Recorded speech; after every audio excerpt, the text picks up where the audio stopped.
Un arbre important pousse dans la cour de l'université de York en Angleterre. Il s'agit d'un pommier ancien. Cet arbre est né d'une greffe prélevée dans le jardin de Sir Isaac Newton, chez lui, dans le Lincolnshire. À la fin de l'été 1666, l'arbre sur lequel la bouture a été prélevée a aidé Isaac Newton à s'interroger sur la nature de la gravité. Voici le problème. Vous avez peut-être entendu, ou même dit vous-même, qu'Isaac Newton avait découvert la gravité. Mais il semble idiot de croire qu'un homme du XVIIe siècle a découvert quelque chose que les hommes connaissent depuis la nuit des temps.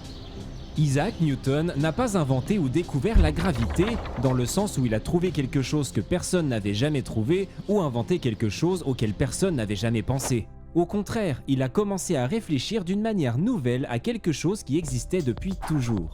Les scientifiques explorent le monde naturel et définissent les choses qu'ils observent. Un élément important de la recherche scientifique est la capacité à prédire avec précision le comportement du monde. Cela conduit les scientifiques à définir des lois de la nature. Vous vous souvenez peut-être de ces lois de la nature à l'école, par exemple la loi de la gravitation de Newton, ses lois du mouvement ou la loi de Boyle sur les gaz sous pression. Lorsque des scientifiques, comme Sir Isaac Newton, observent que des objets tombent sur le sol, ils tentent de décrire la réalité d'une manière qui soit universelle, précise et qui puisse les aider à prédire d'autres phénomènes dans le monde. La loi de la gravitation universelle de Newton stipule ce qui suit. Chaque particule attire toutes les autres particules de l'univers avec une force proportionnelle au produit de leur masse et inversement proportionnelle au carré de la distance entre leurs centres. Ouah, d'accord, ça fait beaucoup pour une seule pomme. Mais que faisons-nous lorsque nous constatons qu'une loi de la nature, apparemment bien établie, est soudainement contredite ? Par exemple, la lumière n'a pas de masse et ne devrait donc pas être affectée par la gravité.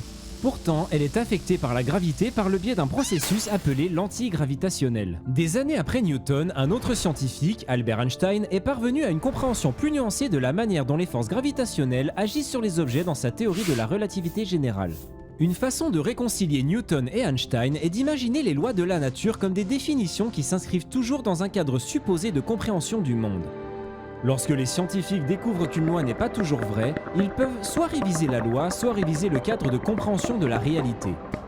Par exemple, dans la physique newtonienne, les atomes et leurs parties sont considérés de la même manière que les planètes tournant autour du Soleil. La célèbre expérience de la double fente et d'autres expériences ont montré aux scientifiques que ce n'était pas seulement la loi qui était inexacte, mais que le fait de considérer les atomes et les particules comme des objets discrets n'expliquait pas tout. C'est ainsi qu'est née la physique quantique, qui décrit plus précisément la manière dont les choses se composent et interagissent à l'échelle atomique et subatomique. Les choses deviennent de plus en plus compliquées lorsque nous quittons le monde physique et que nous commençons à parler des personnes humaines. Par exemple, le domaine de la psychologie est rempli d'hypothèses qui s'appuient sur de nombreux cadres différents pour comprendre la personne humaine et l'esprit.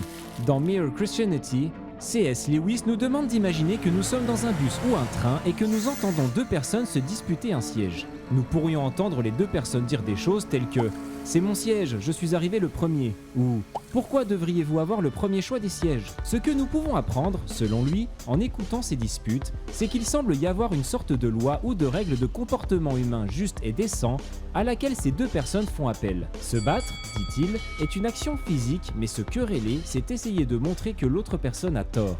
En d'autres termes, même si deux personnes ont des idées différentes sur ce qui est juste ou équitable, elles partagent une compréhension commune du principe d'équité lui-même et donc de la manière dont les gens devraient agir dans cette situation. Nous sommes maintenant entrés dans le domaine de la moralité.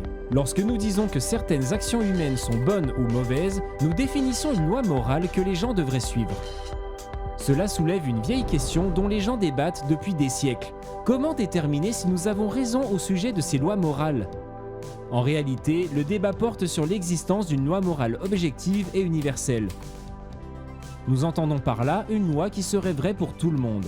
Et cette loi morale contiendrait la vérité sur bien plus qu'une simple action humaine. Elle parlerait aussi de quelque chose d'universellement vrai sur la personne humaine et sur la nature de la réalité elle-même. Toutes les lois morales supposent une destination ou une fin pour la personne humaine. Tout comme la loi de la gravité implique un cadre de compréhension de la nature dans laquelle la matière est constituée de particules, les lois morales impliquent un cadre préexistant pour comprendre ce pourquoi une personne humaine est faite. Si nous entendons quelqu'un dire « tu ne dois pas mentir » sans connaître la fin que nous essayons d'atteindre en tant que personnes humaines, il est difficile de savoir si cette loi morale particulière est vraie. Quel est donc le cadre, la nature, la destination ou la finalité que nous devrions utiliser utiliser pour comprendre la personne humaine. Pourquoi sommes-nous faits? Et où allons-nous? Et quels sont les virages à éviter si nous voulons y arriver?